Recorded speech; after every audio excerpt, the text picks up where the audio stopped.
Hello, I'm popularly known as Bishop Dununu.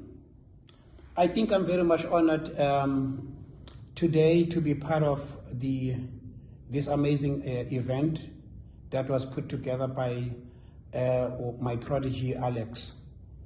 And it makes me feel, great to be esteemed by him and those who know me and know him to be his mentor. Thank you so much, Alex, for allowing me to say something in this event. I regret that, when you gave up the dates, I was already booked, into two different avenues on this same date. I'm starting off at Middleburg early this morning from 9 o'clock to 11:30, and then 12 o'clock I'll be relocating to Wamhlanga, where I will have to have a session with people there.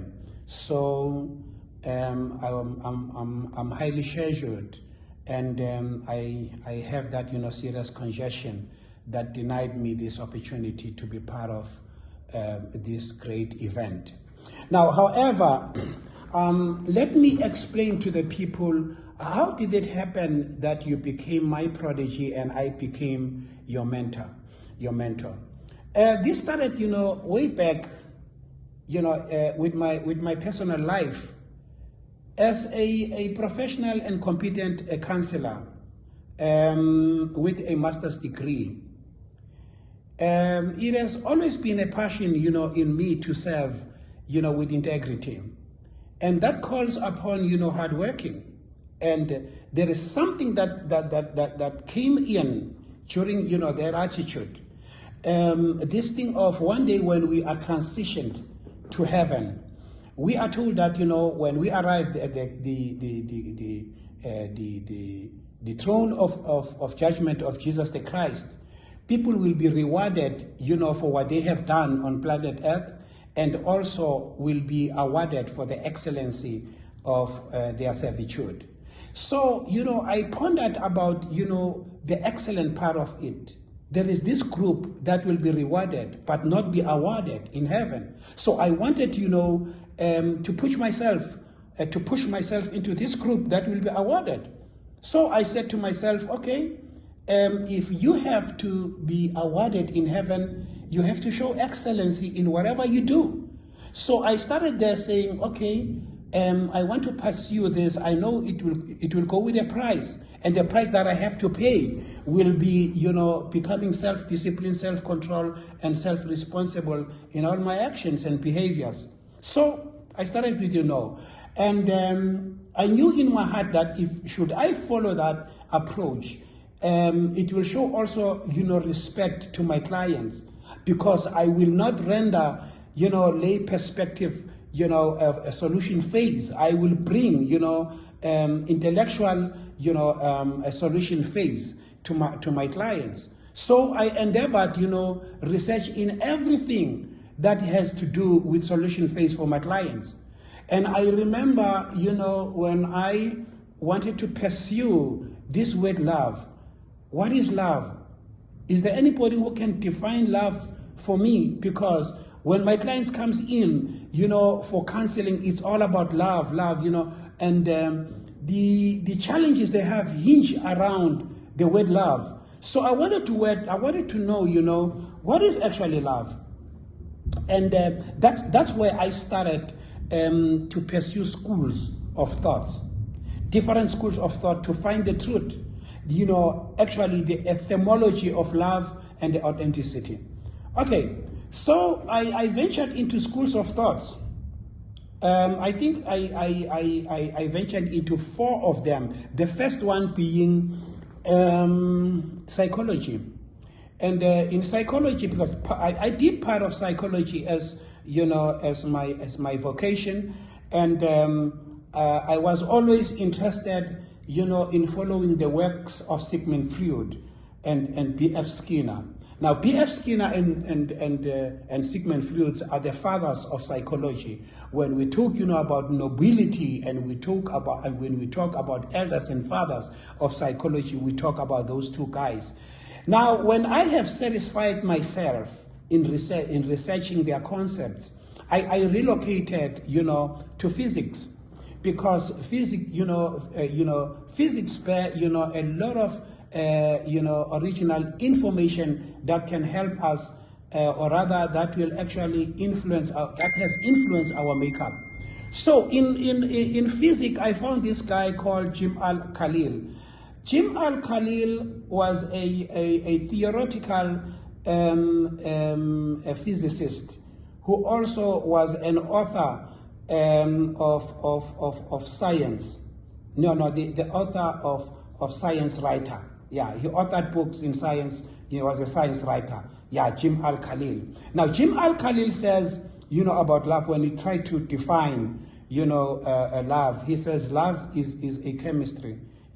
That is big. Love is chemistry. I have to, explain a lot of things there because, it has, a very broad spectrum, a spectrum that will need me something like, an hour to explain that. But, after I have satisfied myself, with this physicist, Jim Al-Khalil, I relocated to, psychotherapists. Psychotherapist Perry, those of you who study and those of you who read books will know Perry. Now Perry was is a psychotherapist who also authored some books, very very very much interesting books. Now I try to follow this psychotherapist to find out what he has to say about love, giving definitions, the etymology and the definitions of love. He wouldn't offer that much, and I relocated from him, and I came to philosophy. That is where, I was made who I am. That is where my status quo emanated from, philosophy.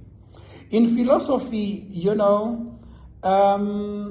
I happened to find, John Bagin. And John Bagin, I later esteemed him as a minnow, an inferior, to Plato, which I myself acclaim protégé of. Plato, let me talk about him first before I venture into philosophy again. We are told that Plato, first. When I studied church, history, I have found that, most theologians and most, theological scholars have followed, the concept of Plato, a philosopher that influenced, theologians. And now I realized when I, endeavored study into philosophy, why his concept was having that kind of magnitude and the momentum it has.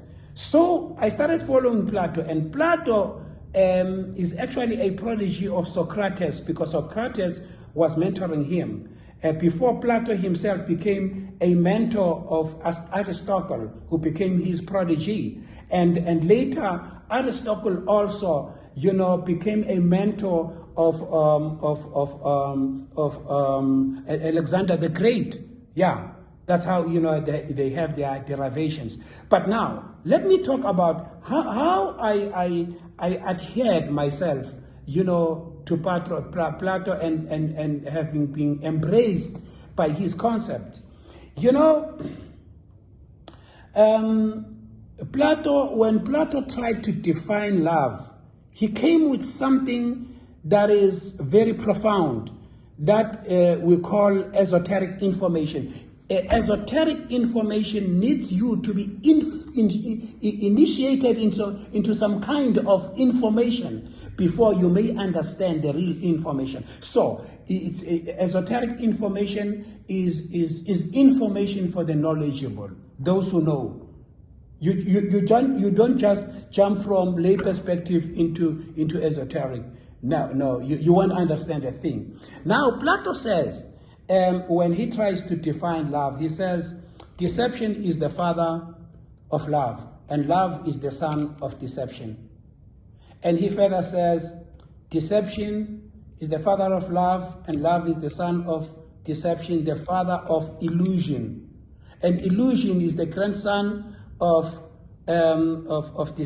deception, the son of love, and the father of infatuation. Underscore these words. And infatuation is the great-grandson of deception, the grandson of love, and the son of illusion. And infatuation has a temporal, nature of eroticism.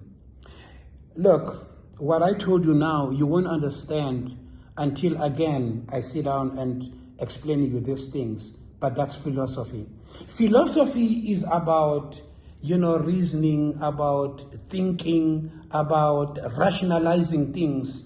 And then when you get the truth, you give it to the people. And after giving, when truth is dispensed to the people, and then you protect, logic, because, truth as logic has to be protected. You defend it. So that is what I do. So I grew, in philosophy until Alex, spotted my approach on matters, and more especially when I come out, with solution phase. And he would, understand, or rather see, and he would realize, from that this is, this person is just, a distinguished person by virtue of how, he approaches things and come with solution phase. And then Alex, decided to be my prodigy.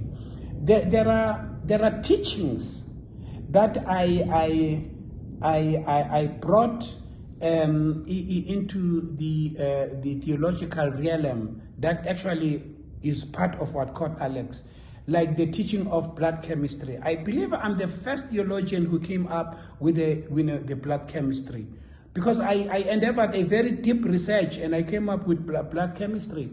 That was very popular. And the second one was, okay, this one is popular, the purpose of existence.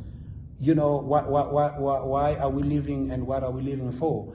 And then also was the teaching of character. But what actually, inspired, even deeper for Alex was the teaching of the teaching of why are we tested, tried, and tempted in life before we are exalted. Because look, the word exaltation means you have to create a pedestal first before you are raised up. You are not, exalted from the great level. So before you are exalted, you have to be tested, tried, and tempted. And then if you have passed that, you have created a pedestal that access God, to move you to certain levels. It's how it works. So what I'm saying to you is I was bringing to your attention is, I wanted you to know why and how did I became a mentor to Alex and him becoming my prodigy. I'm happy about one thing in my conclusions, that, I think I have left a good legacy. If I die, I would have left a good legacy into capable hands. And I think he will be also, passing this legacy on, to the next generation. If the pending, of Jesus the Christ, the pending coming of Jesus the Christ does not happen, I will still be around mentoring him, and also he will be helping others. Thank you so much.